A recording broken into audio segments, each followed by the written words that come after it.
Alright bros, imagine picking up a premium iPhone for just 150 bucks in 2025. Today we're looking at this white iPhone XS 64GB. It's almost 7 years old and these are getting super cheap now, so the big question is, does this phone still hold up in 2025?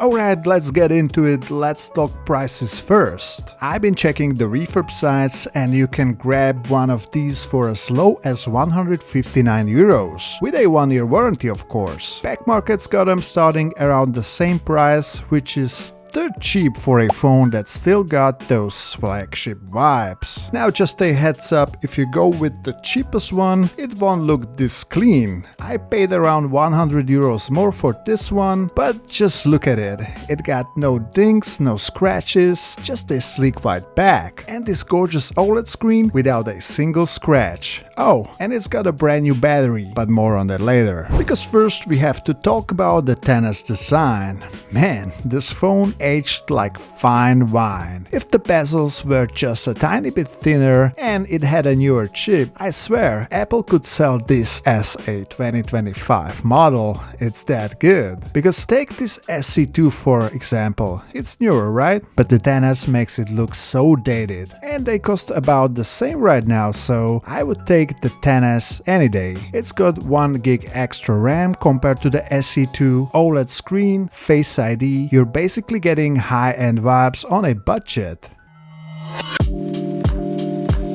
Okay, now let's get into the good stuff. How does this phone actually hold up in 2025? By the way, this thing has the same amount of RAM as an iPhone 13, which I've been reviewing recently, and the 13 was totally usable today, so I'm not expecting anything less from the XS. Right now, this phone is running the latest iOS 18.4. Yeah, a 7-year-old phone still getting iOS updates from Apple? That's absolutely nuts. Now, I know a lot of you might hesitate to update older phones because some say it could slow things down, but let me show you, let's see. Scrolling through the UI is smooth, it's buttery smooth, I would say, no complaints at all. And you get all those new features here like icon tinting, widget resizing, the whole shebang, and they all work flawlessly. Alright, now let's try some games and let's go straight to the heavy ones. I've been playing Roblox Rivals lately on a PC, so let's try it here. And you know what? Let's turn on the screen recording on top of that, so that phone has to work extra hard. Alright, this is actually pretty good. As you can see, no issues here. I can definitely aim and shoot no problem, though I will admit this game is much better on a PC. This is just too small of a screen. Now for the real test, Genshin Impact.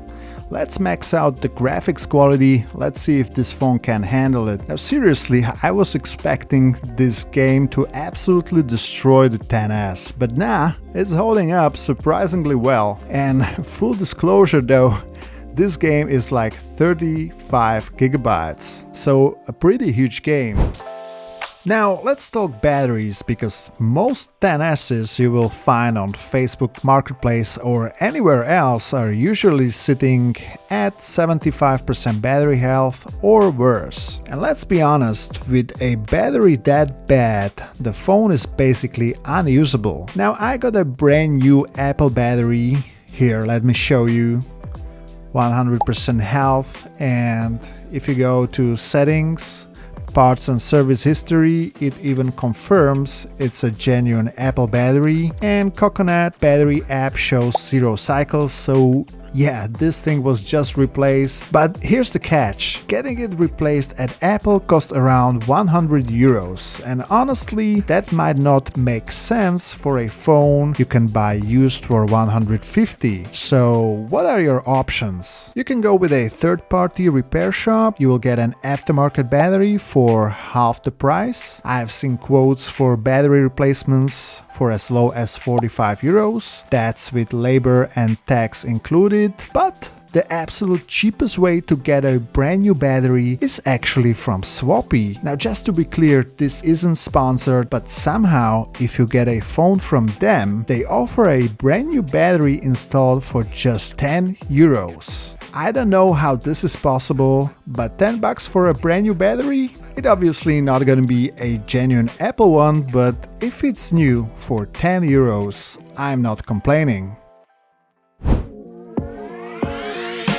Alright, now, let me tell you what's my biggest issue with this phone. And it's the storage straight up. This one is the 64GB model, and in 2025, that's tight. I'm really struggling here. I barely have anything on this phone and I'm already almost maxed out. Just a couple of games and boom, the storage is full. And here's the real problem. Most used XS models out there are 64GB. Because Apple skipped the 128GB option on this model, you know, classic Apple move, forcing people to jump straight to 256GB. But yeah, I'm pretty sure in 2018 64GB was totally fine. But now even 128GB isn't cutting it anymore, at least not for me. So if you can, go for the 256GB model. That's really the sweet spot for this phone. Otherwise you will be deleting stuff all the time. Seriously, I couldn't even update to iOS 18 because I didn't have the 13GB of free space needed for the update. That's how tight it is. But here's the good news. At most refurb websites, the 256GB version isn't that much more expensive. Like here, for example, the price difference between 64GB and 256GB is just 10 euros. That's it. Like, that's crazy. So yeah, think about it before you buy. Your future self will thank you.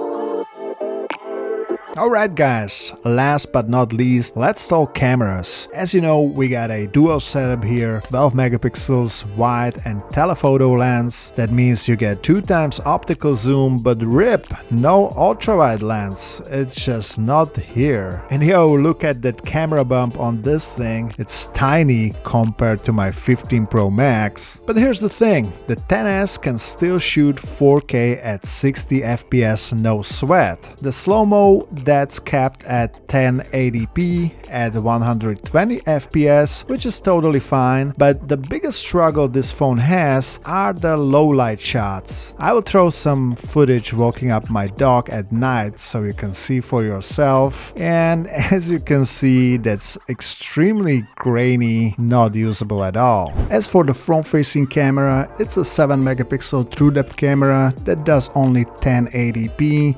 It's solid for FaceTime or some casual selfies, but that's pretty much it. But if there's one thing I really like on this phone, it's the display.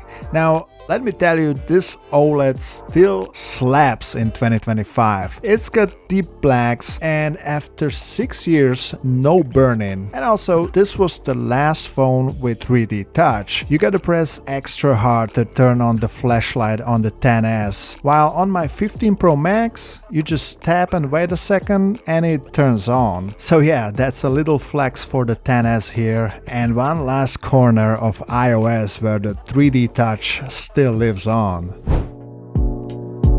Alright guys, let's wrap this one up.